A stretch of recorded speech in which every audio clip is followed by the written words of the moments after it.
Chapter 9 Zero Tolerance.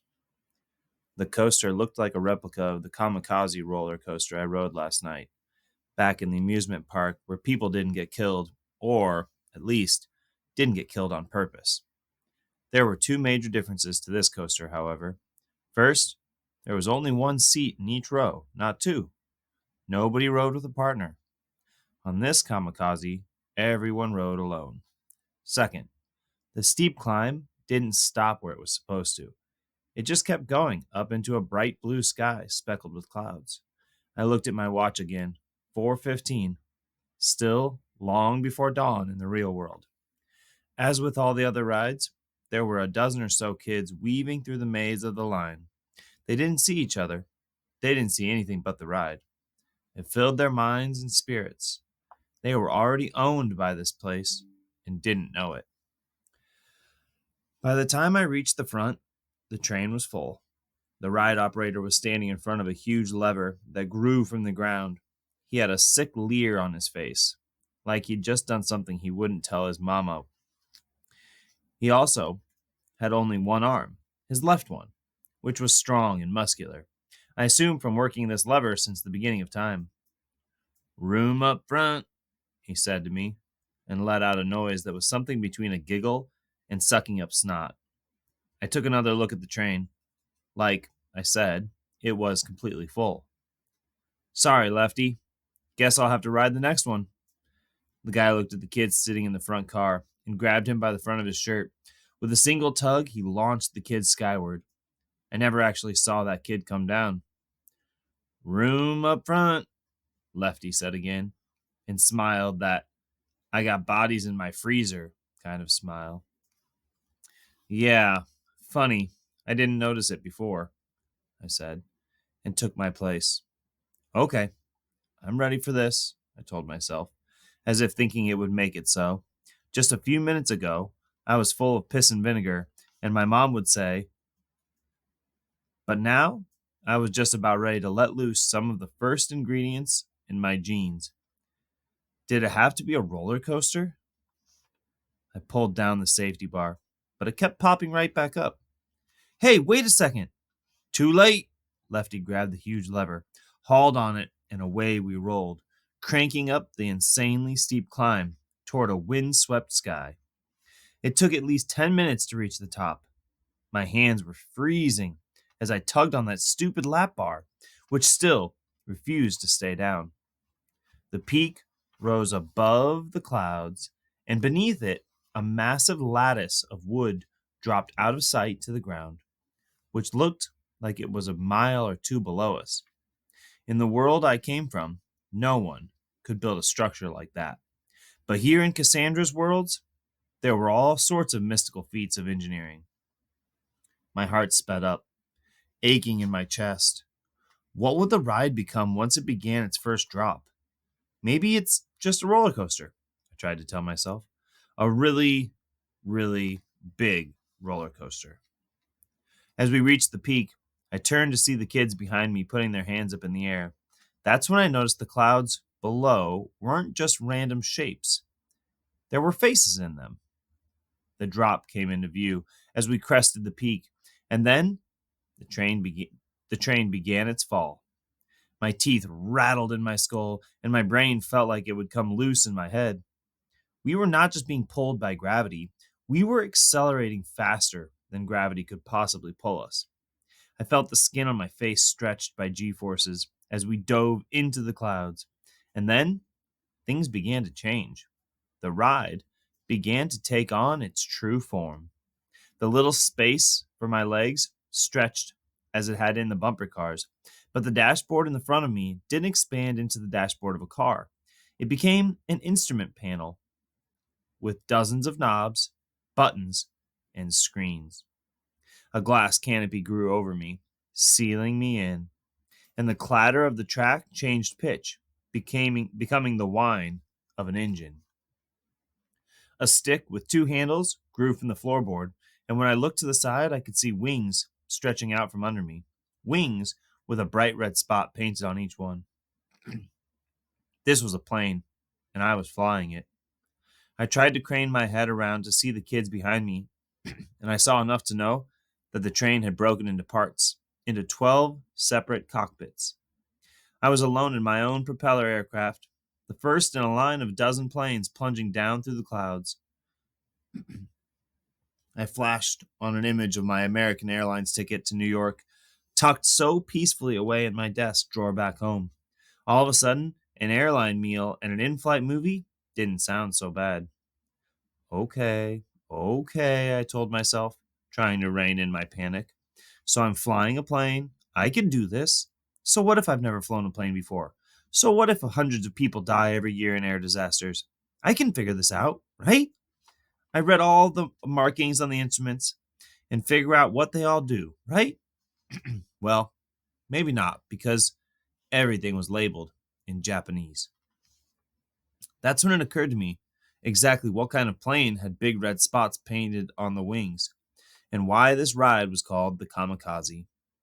I've got a Japanese Zero in my room, or at least a model of one, perfectly glued and painted, just like the real thing, with one big exception.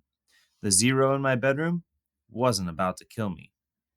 My Zero shuddered violently as I dove down into the cloud bank, the other planes trailing behind me. A few seconds later, we were through the clouds. The ground came into focus. Only it wasn't ground at all. It was ocean. More specifically, the Pacific Ocean. And I was headed toward a little cigar-shaped gray thing in the water.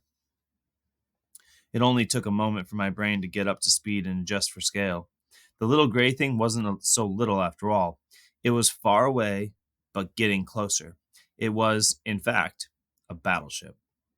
As I recalled from my old battleship game, it took 4 direct hits to sink a battleship. As I recalled from my World War II history, countless American ships were brutally disabled by pilots of the Divine Wind, making suicide runs, crashing their planes into battleships, cruisers, destroyers, and even aircraft carriers. I knew enough from Quinn's flight simulator games to know that you pull back on the sticks to make the plane go up, and so I grabbed both grips and pulled. The stick shuddered and resisted, as uncooperative as that stupid lap bar had been. The other planes buzzed behind me, and all at once I realized I was not just one of the dozen planes, I was the squadron leader.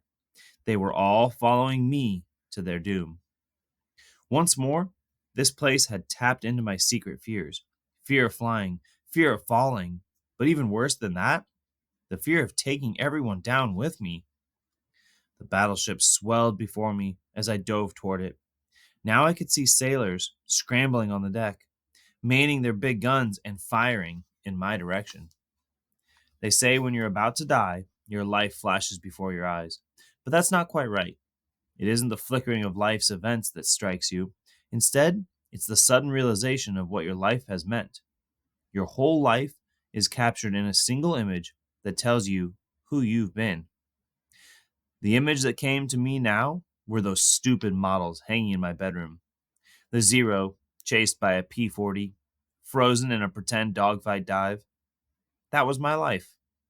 I hadn't lived a real life. I'd had just a model of a life. Everything I did, everything I thought, was suspended safely by strings, too high up for anyone to damage. Zero contact, zero risk. Now those strings had been cut, and I was going to die, never having had a chance to live without them. A blast exploded to my right as the battleship's guns tried to take me out. The shock wave rattled my plane. I could see the bridge of the battleship now. Crewmen inside were running for cover. There was little time left if I was going to survive this ride. I had to put away thoughts of life and death and focus on this moment. I had to live through this moment so there could be a next one. I have the strength to do that much. I will not crash, I told myself. I will not go down in a burst of flames. I won't go down at all. I pulled back on the steering column with the strength of that conviction, and finally, it began to move. Before me, the battleship fell away as my plane and all the planes behind me pulled out of the kamikaze dive into a parabolic arc. All the planes, that is, except for the last one. The last plane just kept going, and hit the battleship, detonating in a fireball. I felt sick. Don't be Quinn, I prayed. It would be just like him to crash on purpose, just like he did on his flight simulator back home. Then, above me, as I climbed away from the battleship, I saw a new cloud billowing up. A face appeared, eyes locked in shock and disbelief. A face that wasn't Quinn's. No strings, I told myself. I was flying with no strings, and I was no longer afraid. Like it or not, I was in charge, and there was no room for fear. I tried to get control of the plane as it lurched and spun, and I imagined the planes behind me following my motions, like they were still on a roller coaster track, but I was the one determining the path. Suddenly, the control stick flew out of my grip and forced itself forward. The ride had taken control again, and we had started another dive. This time, we were headed toward a destroyer. It began shooting at us. One of its shells took out a plane behind me. I watched it spiral a flaming path to the sea. I fought the controls, my will straining against the will of the ride. Once again, I was able to pull up, gaining altitude at the last second, climbing away from the destroyer. Once again, the last plane didn't pull up in time and detonated on the deck. In an instant, we were back in the clouds. But by now, I'd gotten a feel for the controls. It was kind of like driving a car with really bad steering. Well, okay, it was more like skydiving in a car with really bad steering. But at least I could make the things move the way I wanted it to. I heard another explosion and looked out the window to see that one of the planes in my care fall in flames. That blast hadn't come from below. Another plane pulled up beside me, matching my speed. Its wingtip almost touched mine. It was the American P-40 from my bedroom, with the face of a shark painted on its air intake. Its pilot waved to me. "A great day for flying," said Cassandra's voice over my radio. I should have known. "Nothing like the friendly skies," I radioed back. Then I jinked to the right into a corkscrew, with all the planes behind me still following my lead. Cassandra fired at me. I felt more than heard her rounds tear into the tail of my Zero, but I didn't lose control. The ride had taken me down, so she was going to do it herself. A tight bank, and I was able to position myself right behind her.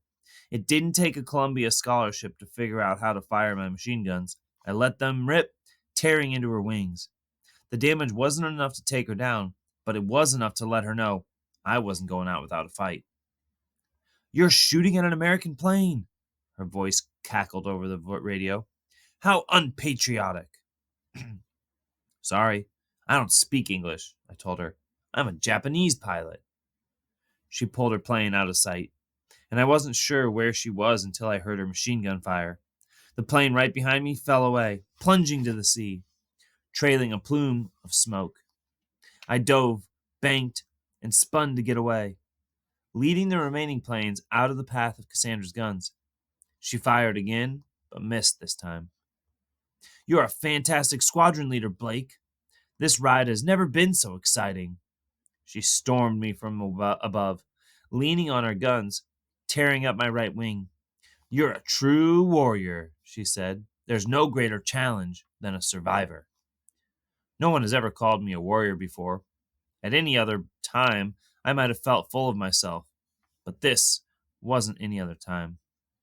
I tried to maneuver, but my plane was too badly damaged. She fired again, shredding my left wing. My gauges dropped suddenly. My engine began to miss, then caught fire, and my plane began a doomed spiral toward the sea. I didn't know whether or not the plane still followed my lead or if I had fallen out of formation when I took the damage. All I could see was black smoke billowing from my engine. But through that smoke, I caught a glimpse of an aircraft carrier directly below. "It's a noble death," Cassandra said. "An end worthy of a pilot of the divine wind." And then Cassandra's own words came back to me. "There's a way out of every ride." Without intending to, she had provided the means of my salvation. My plane was crashing, no doubt, but there was a way out of every ride, even this one.